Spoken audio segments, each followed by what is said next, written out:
of military force. We are grateful to both of you for your service to our country and your willingness to come here again as we continue this critical discussion on behalf of the American people. Oversight and debate of the 2001 AUMF is something in which this committee has been engaged for as long as I've helped lead it, beginning as ranking member in 2013. At that time, many of us from both parties sought to craft a revised authority to enable the President to address the threats we face from terrorism while ensuring an appropriate role for Congress. When President Obama submitted an ISIS AUMF to Congress in February of 2015, our committee again held a hearing and debated the issue, but there was really no effort on the part of the White House to actually enact a new authorization. This year we've already held 2 full committee hearings on this important topic, a public hearing in June with private witnesses and a classified briefing with Secretaries Tillerson and Mattis in August, and we thank you for that. We've been working to schedule this public hearing since that time. Numbers of members both on and off this committee have raised questions about the executive's authorities with respect to war making, the use of nuclear weapons, and from a diplomatic perspective, entering into and terminating agreements with other countries. As I've mentioned publicly, this is the beginning of a series of hearings where our committee will also examine those issues. But today it's my hope we will remain focused on the topic at hand, the 2001 AUMF and the 2002 AUMF for Iraq. The President's de facto ability to initiate conflict has grown in an age of advanced technology, including the use of unmanned drones and war from a distance where large numbers of boots on the ground are not necessary to conduct a very significant military engagement. Examples of significant military actions by recent presidents relying solely on the Article 2 of the Constitution include airstrikes in Kosovo, regime change in Libya, and the April missile strike against the Assad regime in Syria. In his last War Powers Resolution letter to Congress, the President identified the following 19 countries where U.S. military personnel were deployed and equipped for combat: Afghanistan, Iraq, Syria, Yemen, Somalia, Libya, Kenya, Niger, Cameroon, Uganda, South Sudan, Democratic Republic of Congo, Central African Republic, Djibouti, Jordan, Turkey, Egypt, Cuba, and Kosovo. As this month's deadly attack in Niger proved, those forces can find themselves in combat at any moment. As our men and women in uniform continue to meet threats around the world, I hope that our witnesses can help us examine what the appropriate oversight role for Congress is and how we can work together to ensure that our nation's political leadership is meeting the responsibility to decide when and where our country uses military force. As I stated previously, in this hearing we will focus primarily on the 2 current authorizations for the use of military force. Unfortunately, the use of lethal force against ISIS, Al-Qaeda, and other terrorist groups will remain necessary for the foreseeable future to prevent attacks against Americans and our allies. The President, just like President Obama, believes he has the legal authority he needs under the 2001 AUMF to fight ISIS, Al-Qaeda, and other terrorist groups. And I agree. I agreed with the Obama administration, and I agree with this administration that they currently have that authority. It is clear that Congress is united in its strong support of the fight against Al-Qaeda, the Taliban, ISIS, and other terrorist groups, and I believe Congress as a whole would agree that the President should continue to act against these threats. Congress has regularly been notified of troop deployments around the world, including the buildup in Niger, and has responded consistently by funding the Department of Defense and its operations against ISIS and terrorists around the world. At the same time, I also believe we should update the AUMF to reflect the current conflict and reassert Congress's constitutional role But we cannot risk undermining the legal foundation for this critical fight. We must also be mindful that moving an AUMF without significant bipartisan support could send the wrong message to our allies and our adversaries that we are not united and committed to victory. So far, Congress has been unable to bridge the gap between those who see a new AUMF as primarily an opportunity to limit the president and those who believe constraining the commander-in-chief in wartime is unwise. And unfortunately, the inability to reconcile this divide without threatening the existing authorization has allowed the status quo to prevail. This committee has always recognized that we have a special responsibility to try to speak with one voice on foreign policy. We have a great tradition of working together in a bipartisan way to advance the national interest. It is my hope that we will be able to do the same on this issue. I thank both of our distinguished witnesses and the members of this committee for the seriousness with which they approach the topic before us today. And I hope that together we can have a productive discussion about a way forward. Our distinguished ranking member, Senator Cardin. Well, thank you, Mr. Chairman. I join you in welcoming our two witnesses and join you in our strong desire for this committee to operate in a nonpartisan way for the betterment of our national security. And I thank you for conducting this hearing. This is one of the most important topics the United States Senate and this committee could ever consider. Under what circumstances and legal authorities should the United States send men and women into war? Mr. Chairman, I'm pleased that you are reasserting this committee's prerogatives on this issue. I hope that soon we will also be considering the repeal of the existing overextended authorizations for the use of military force from 9/11 and the Iraq War, and a new AUMF tailored to the current terrorist threats. America faces unprecedented crises around the world, from ISIS in multiple countries and al-Qaeda affiliates continuing to plot attacks against the United States, to a worsening nuclear crisis with North Korea, and a newly manufactured crisis with Iran. I am deeply concerned about President Trump's inclination to go to war rather than find diplomatic solutions to these crises. It seems we have U.S. troops deployed almost everywhere in the world. In addition to significant deployments in Iraq, Afghanistan, and Syria, and major deployments in South Korea, Japan, and Europe, U.S. forces are and have been engaged in counterterrorism operations in Yemen, Somalia, Ethiopia, Libya, Chad, with extensive advice, train, and capacity building efforts in many more. 2 weeks ago, we learned that 4 servicemen were killed in Niger in circumstances that are still unclear. Their mission and the mission of what many may be as many as 800 U.S. troops in Niger. It is also unclear.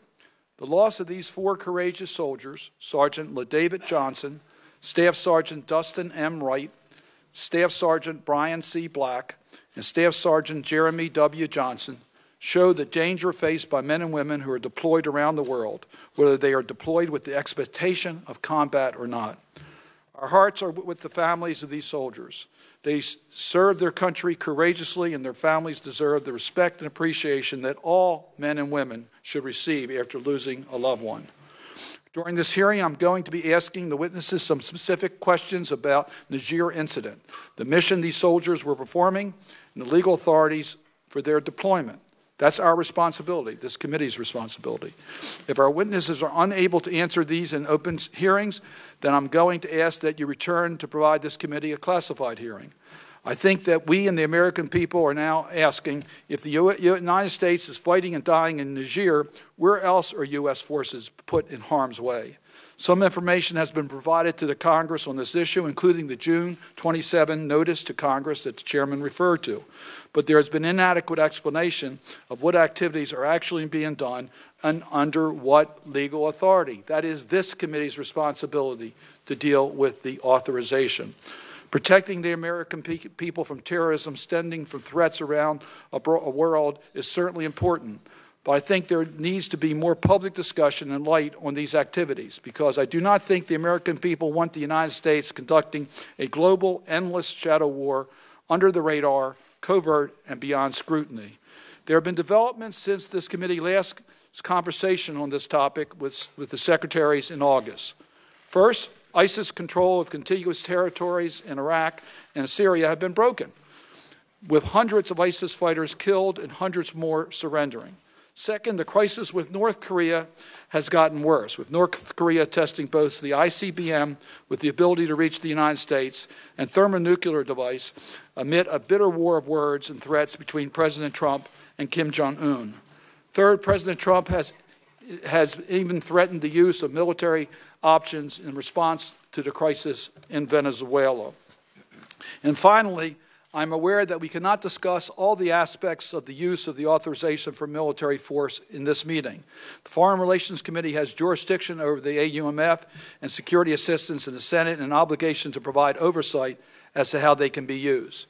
Secretary Mattis and Secretary Tillerson, I will be asking you to commit to come up shortly to this committee and brief us in a classified setting on the use of the 2001 AUMF, including for counterterrorism purposes.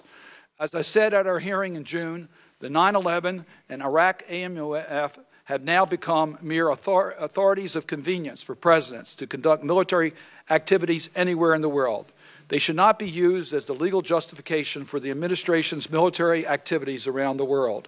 I am not convinced that the evolving threat of ISIL to the United States and to our friends and allies necessitates committing more of our brave men and women to ground combat operations, and certainly not under the rubric of the 9/11 AUMF against al-Qaeda for their attacks in Washington and New York.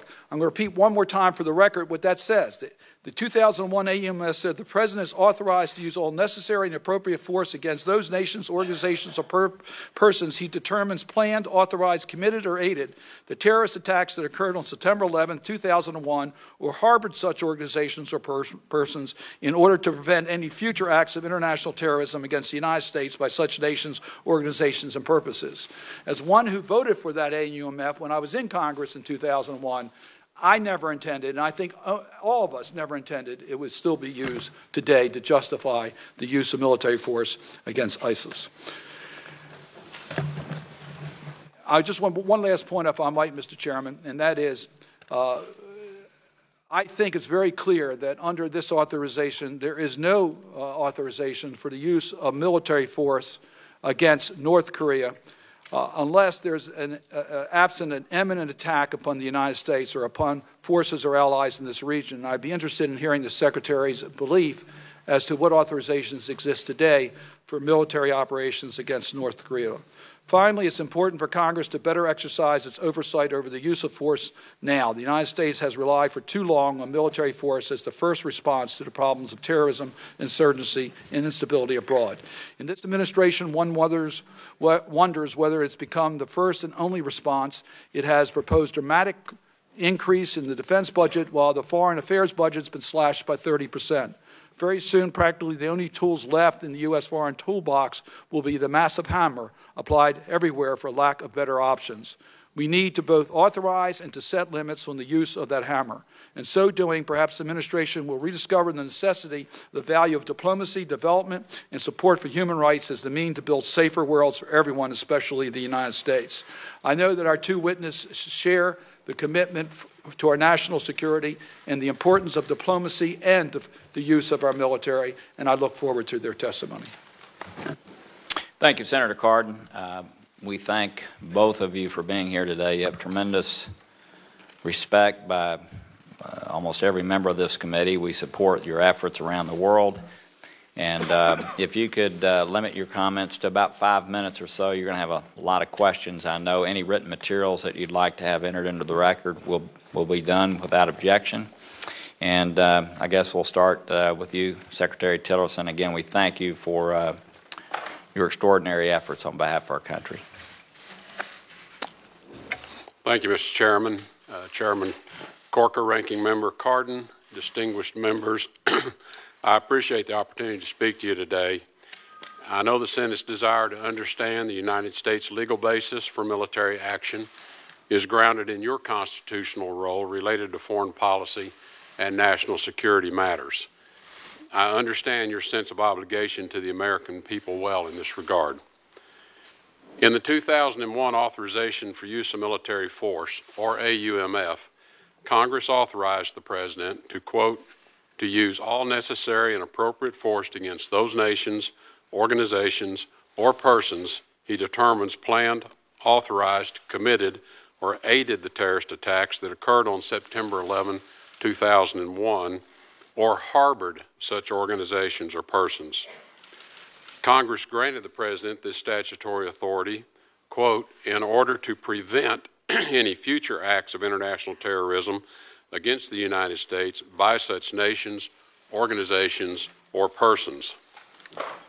The 2001 AUMF provides statutory authority for ongoing U.S. military operations against al-Qaeda, the Taliban, and associated forces, including against the Islamic State in Iraq and Syria, or ISIS. The administration relies on the 2001 AUMF as a domestic legal authority for our own military actions against these entities, as well as the military actions we take in conjunction with our partners in the coalition to defeat ISIS. The 2001 AUMF provides a domestic legal basis for our detention operations at Guantanamo Bay, where the United States currently detains members of al-Qaeda, the Taliban, and associated forces. The 2001 AUMF also authorizes the use of necessary and appropriate force to defend U.S., coalition, and partner forces engaged in the campaign to defeat ISIS in Iraq and Syria.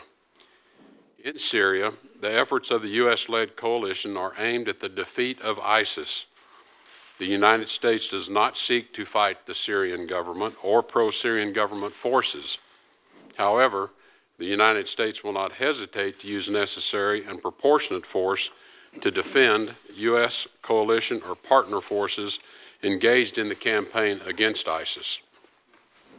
The President's authority to use force against ISIS is further reinforced by the authorization for use of military force against Iraq, or in more plain terms, the 2002 AUMF.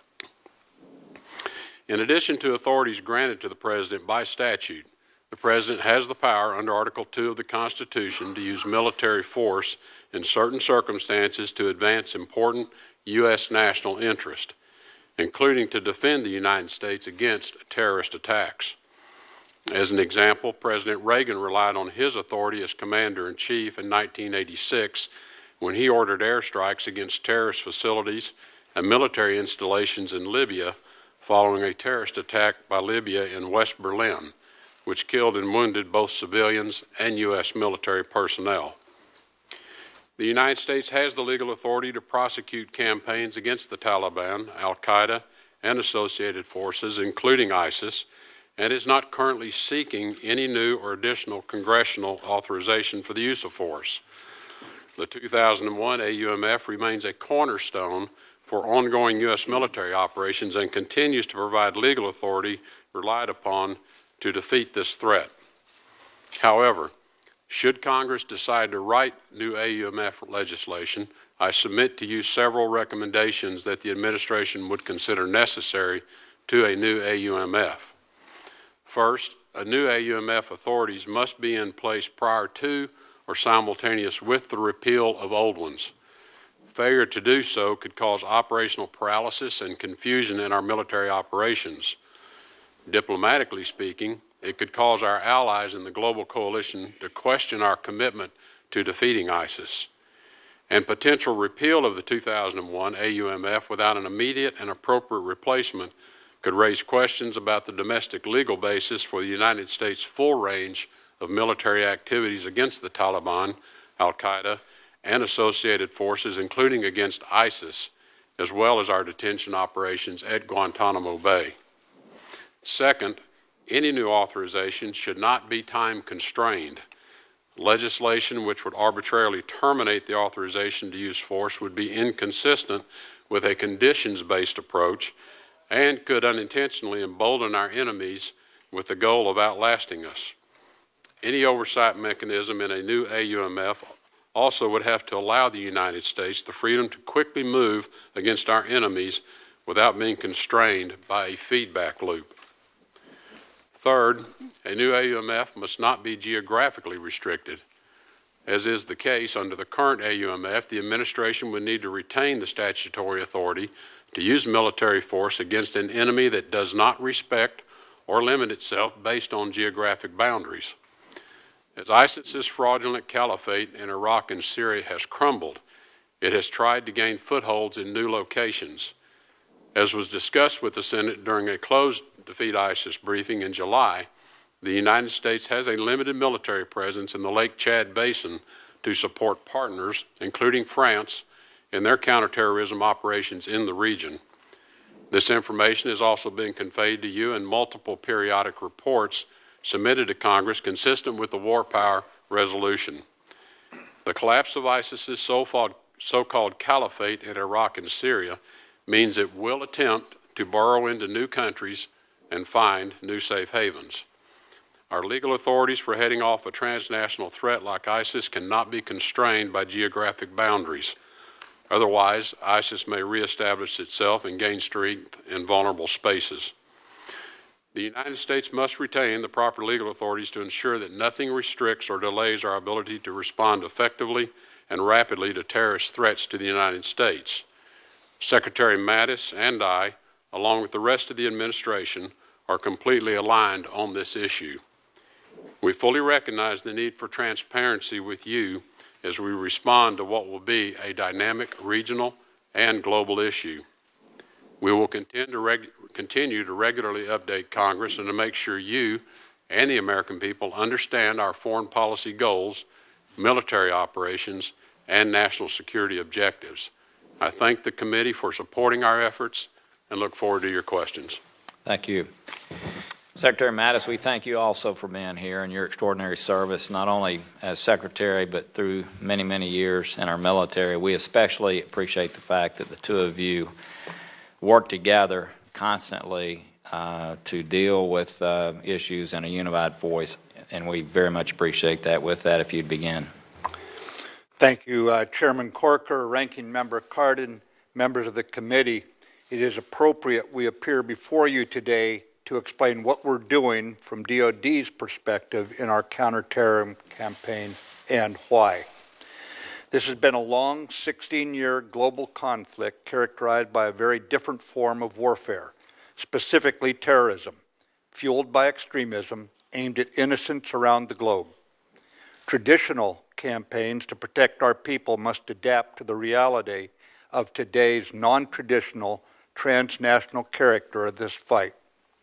The 2001 and 2002 authorizations to use military force, or AUMF, remain a sound basis for ongoing U.S. military operations against a mutating threat.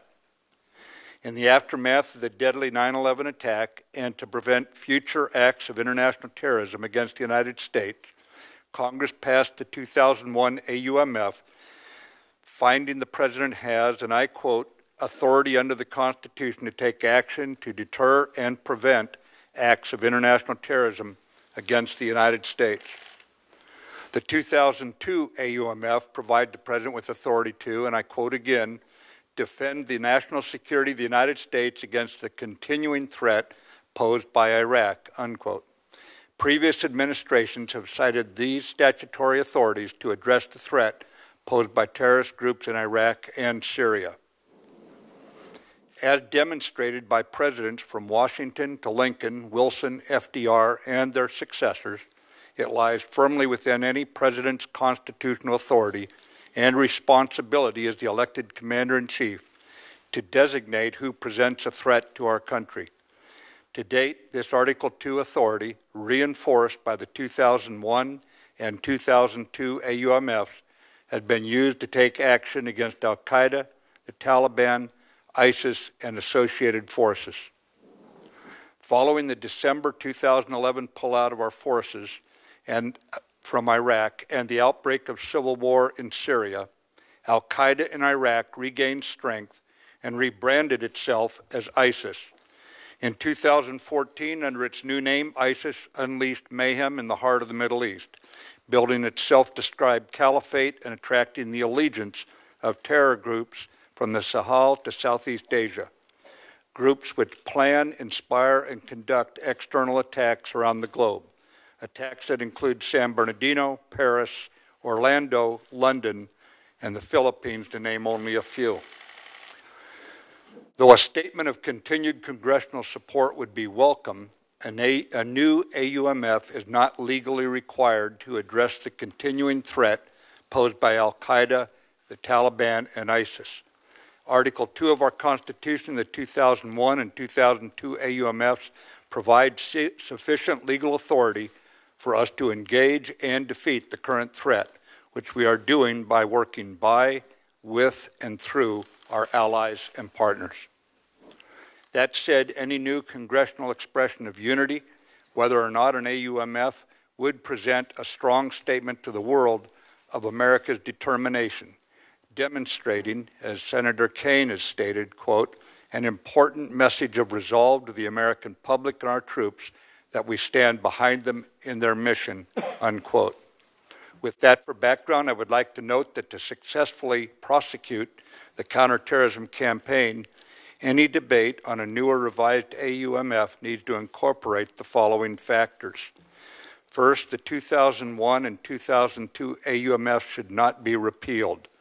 After numerous court cases and debates, there appears to now be a general consensus by all three branches of government that these two AUMFs provide sufficient authority to prosecute operations against Al-Qaeda, the Taliban, and we believe ISIS. Repealing the 2001 and 2002 AUMFs would only cause unnecessary policy and legal uncertainty, which could lead to additional litigation and public doubt. The uncertainty accompanying that situation could only signal to our enemies and our friends that we are backing away from this fight. It would stall our operations, immediately reduce Allied commitments and support, and create significant opportunities for our enemies to seize the initiative. Additionally, repealing the AUMFs without new authority would deprive us of the ability to detain dangerous enemy combatants who could then be released to fight again. Second, any new AUMF must not be time restricted. For example, President Trump's South Asia strategy is conditions-based, not time-based, because war is fundamentally unpredictable. We cannot put a firm timeline on conflict against an adaptive enemy who would hope that we haven't the will to fight as long as necessary. Instead, we must recognize that we are in an era of frequent skirmishing, and we are more likely to end this fight sooner if we don't tell our adversary the day we intend to stop fighting. A conditions-based AUMF would not lessen Congress's authority. The power of the purse remains firmly vested in your hand, should the executive branch not present a persuasive case for continuing the campaign. Lastly, any new AUMF must not be geographically constrained. As has been stated, these are not traditional threats. This is a fight against a transnational enemy, one that does not respect international borders and does not place geographic limits on their areas of operations. So necessarily, to defend our country, we must be prepared to swiftly engage this global enemy in conjunction with our allies and partners.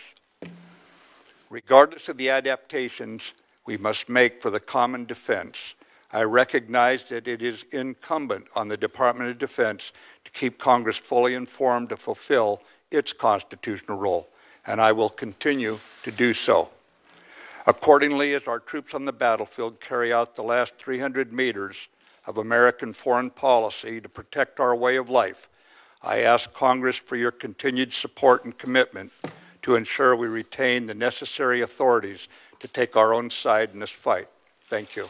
Thank you very much. I'm going to reserve my time for interjections and defer to our ranking member and then move down the line. For those of you who may have stepped in late, I know giving guidance to senators is a useless effort, but we're going to have a whole series of hearings. This one hopefully is mostly focused on the 0102 AUMFs, but we'll have a series of hearings looking at other war-making powers, whether it's North Korea, nuclear issues. We've had members on the committee and off ask about these issues. So just know that but I know you're going to ask whatever you wish. With that, Senator Cardin. Thank you, Mr. Chairman. First, I want to welcome Senator King to our committee. It's not the first time he's attended our hearings, and it's nice to have you here. I would ask consent that the statement from Human Rights First be made part of our record. Put a statement on record. Without objection. Thank you. Secretary Mattis and Secretary Tillerson, I think we all agree that we're not anxious to repeal the 2001 authorization without a new authorization being enforced. That's certainly been the game plan. But I would point out that there are significant differences here about whether the 2001 authorization covers the military operation, counterterrorism operations against ISIS. Many of us believe that is not included in the 2001, but we do agree that Congress needs to make sure that there is authorization to pursue our counterterrorism efforts. As I indicated in my opening statement, operational decisions on the use of the AUMF for counterterrorism, I understand, would not be appropriate in an open setting. So my request, and I would ask that you respond to it, that you would be willing to return in a closed session in order that the Committee of Jurisdiction on the AUMF has a better understanding of how the operational decisions are being made. Certainly, Senator. Thank you. Absolutely, sir. I appreciate that. I understand the Chairman's admonition about North Korea, but I just really want to put on the record, would you agree that there is no congressional authorization for the use of military force against North Korea? I understand the President's authorities under Article 2. There's an imminent threat against the United States. He has certain powers, but as far as congressional authorization, there is no authorization. Is that correct? That's my understanding, yes. I believe the President has Article 2 authority only. Thank you. I want to get to what happened in Niger and sort of understand where we are because there is also limitations on the introduction of troops under the War Powers Act, limiting to 60 days. And as I understand it, our troops in Northern Africa have been there much longer than 60 days. Can you just explain very briefly what our mission was in Nigeria when the tragedy occurred and under what legal authority those troops were there? I can, Senator. The troops are there under Title 10 in a train and advise role. The letter from the President, from President Obama in 2013 to the President Pro Tem of the Senate and the Speaker of the House talks to the total number of U.S. military deployed there in 2013 was 100 in furtherance of U.S. national security interests, as President Obama's report to you. That continues to be the case at this time. But the specific mission that they were participating in, as I understand it, went beyond that. Am I wrong on that? The mission of those troops on that patrol was a combined patrol, which means they were with Niger troops. And they were on a patrol where they're teaching them how you do what's called key leader engagement. I'd have to wait until I get the full investigation in to give you a more complete answer. But they are there with the Niger troops to train and advise them consistent with the original intent. They were sent there under the previous administration, continues to be the intent today. So this is not 2001 authorization? No, sir. This is under the Title 10 and requires us to report to you under that authority. I understand. Thank you for that answer. I want to know how far we would go in pursuing military options in that region of the world. Boko Haram's a horrible group doing terrible things. Do you have the authority under the 2001 to pursue Boko Haram atrocities? These troops were there under Title 10, of course, but as far as Boko Haram goes, they have pledged allegiance to ISIS or Al-Qaeda, and so either way, they have associated themselves with the very group that authorization is targeted on. So without any further authorization from Congress, you believe you have authorization if the determination is made to deploy whatever force is necessary to go after Boko Haram, including ground troops? If the President detects that there is a threat from them against us, our interests, I believe he would have the authority to designate that group. Yes, sir. Well, yes, I understand the threat, but the threat is related to the 2001 threat, is what you're saying. That this is a group that is terrorist activities are endangering. If it's an associated group, he would under that. So he could declare that to be associated group? No, he didn't. Boko Haram declared that they were an associated group. But the President could authorize them as an affiliate group and then use the full force of our military, including ground troops, without further restrictions? Right now, Senator, our troops are there under Title 10. I don't want to speculate about that because that's not what they're doing right now. I'd have to go back and study it, but I believe a group that declares its allegiance to either Al-Qaeda or ISIS would then be part of Al-Qaeda or ISIS. Yes. Yeah, but my question really is related to how far he could commit our military to these types of campaigns. When we were attacked on September the 11th, we recognized the need for a military response, and we certainly understood that American troops are going to be called upon to protect our country. I'm not sure that Congress envisioned that we would have the potential of ground troops in northern Africa in combat missions. And if I understand you're saying, unless we modified this AUMF, you would feel that you have adequate authorization to commit American ground troops in northern Africa?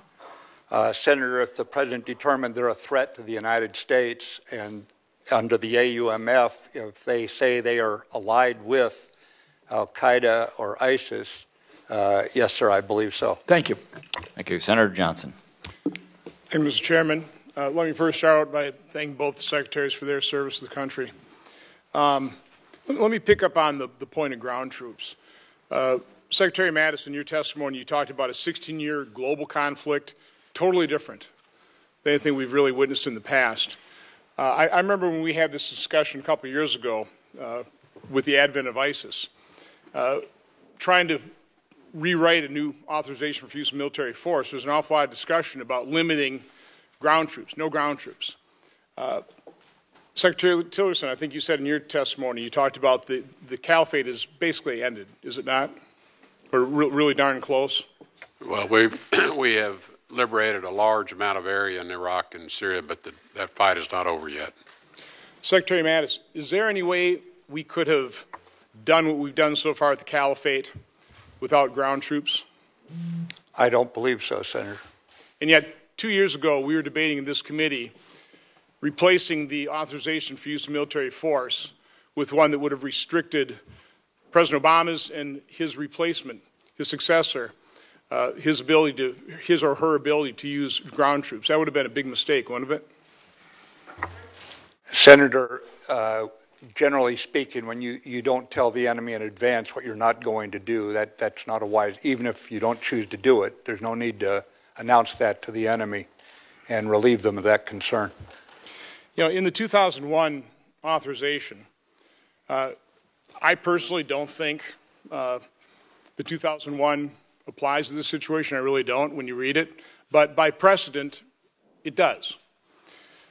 But it doesn't restrict the President's use of force. It says to use all necessary and appropriate force.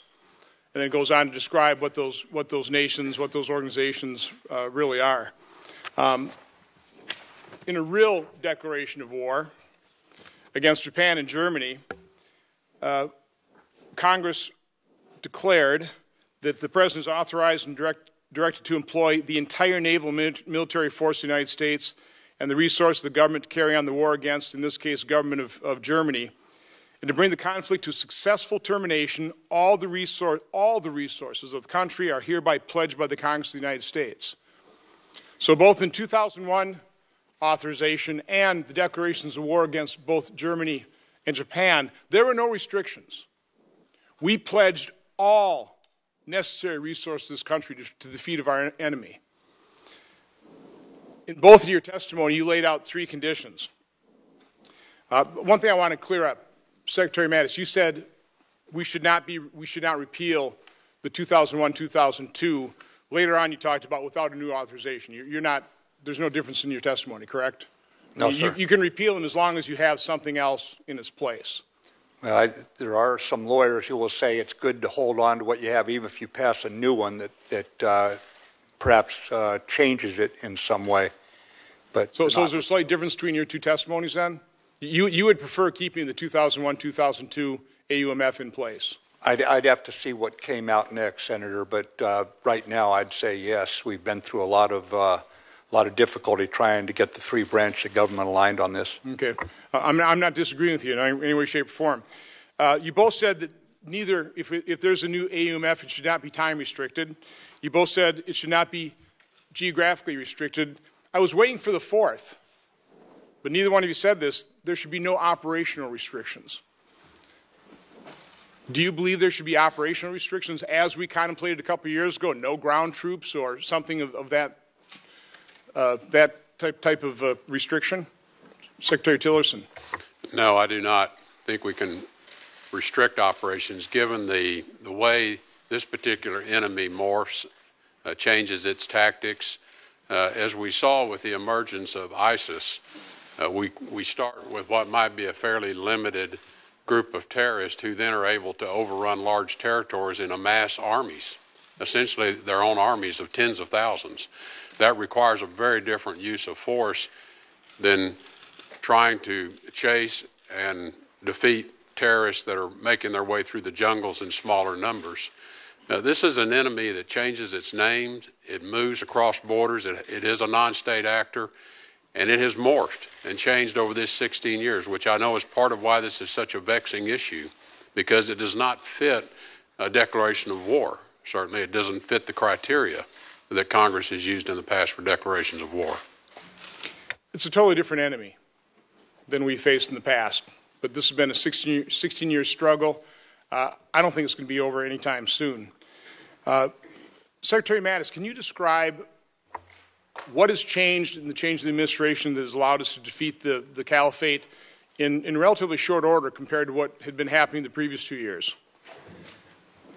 Senator, what we did was we changed the tactics. We accelerated the number of partnered units that had American forces with them, not to do the fighting, but to call in air support. The change in tactics was one that where we would surround the enemy first so they could not fall back and reinforce the next site, thus making it harder. And you saw the surround tactics used in Mosul, in Tal Afar, in Tabqa, in Raqqa. And those are the big changes, sir, as we accelerated the campaign, but also lessened the chance that foreign fighters could escape to return home or to reinforce the next position. Would you say it's true that we've allowed the commanders on the ground to make the decisions to defeat the enemy rather than direct them here from Washington, D.C.? I have delegated authority to the appropriate levels, yes, sir. Both of you seem to indicate that continued congressional support would be welcome if it was a statement of unity. But it has to be an authorization that does not restrict the military's ability to defeat our enemy. Is that correct? That is correct. I agree, Senator, assuming strong and very robust feedback loops to the Congress to keep you fully informed. I have no further questions. Again, thank you for your service. Thank you, Senator Udall. Thank you, Mr. Chairman, and thank you both for your service, and thank you for being here today. Secretary Mattis, the existence of multiple local militia forces in Iraq remains a major problem as ISIL is driven out. Kurdish aspirations of nationhood may be just the tip of the iceberg, and I'm concerned we're ending up on multiple sides of a complicated conflict in a post-ISIL Iraq and Syria. How many different groups are the Department of Defense advising and assisting in Iraq? Sir, we advise and assist the Iraqi security forces only in Iraq, and I would just mention that Secretary Tillerson just returned from there, and this issue was brought up with the Prime Minister. If you would say anything, Mr. Secretary. Yes, the Prime Minister is asserting authority himself over other various militias, including Popular Mobilization Forces, the PMF, which are by and large Iraqi forces. They are Iraqi citizens who are fighting under militia arrangements, including the Peshmerga forces of Kurdistan during the war to defeat ISIS, to liberate Mosul, to liberate large parts of Nineveh and other provinces. These forces put themselves under the command of Prime Minister Abadi. So there are multiple forces, but I think, as the Secretary indicated, our support is through the Iraqi forces working with Prime Minister Abadi and his authorities. Yeah, I'm glad you brought that up, because Secretary Tillerson, it was reported that the Iraqi Prime Minister was pretty blunt in his response about Shia Iranian-backed militias in Iraq, stating that they are already home and they're not going anywhere, and that maybe U.S. forces should leave.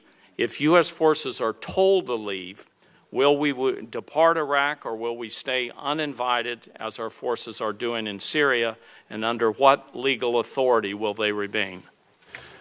Senator, the Prime Minister, I never heard the Prime Minister say U.S. forces should leave. What he did clarify is that, as I said, many of the PMF forces are Iraqi Shia forces, so they are Iraqi citizens. My comment was regarding foreign fighters that may have come to Iraq. We know there are foreign fighters in Syria, and my comments were that any foreign fighters, particularly those from Iran, needed to leave Iraq and go home. Certainly, PMF Iraqi citizens, this is their home. They will remain. But I think the Prime Minister has also made it clear as to his expectations of how these forces will organize themselves or put their arms down and just rejoin their villages as citizens. Yeah, but we've reached this new phase, and I think this is a real possibility that I'm asking you about. If U.S. forces are told to leave, will we depart Iraq, or will we stay uninvited, as our forces are doing in Syria, and under what legal authority? We will remain in Iraq until ISIS is defeated, and we are confident that ISIS has been defeated. Under what legal authority? Under the 2001 and 2002 AUMFs. Now, having said that, we are there also at the invitation of the Iraqi government, and Prime Minister Abadi has given me no indication that he is in any particular hurry to have us depart. So, Secretary Mattis and Secretary Tillerson, do you agree with the assertion that this fragmentation of security forces will pose difficulties to the Iraqi government maintaining order in areas that the U.S. government recently regained control of? What is your advice to ensure that these areas do not see resumed sectarian violence now that the fight with ISIL is nearly over? And does this necessitate U.S. troops on the ground? Senators, areas have been liberated. We are working with the coalition partners and with the United Nations and other non-governmental organizations to create stability around liberated cities in particular, as well as villages.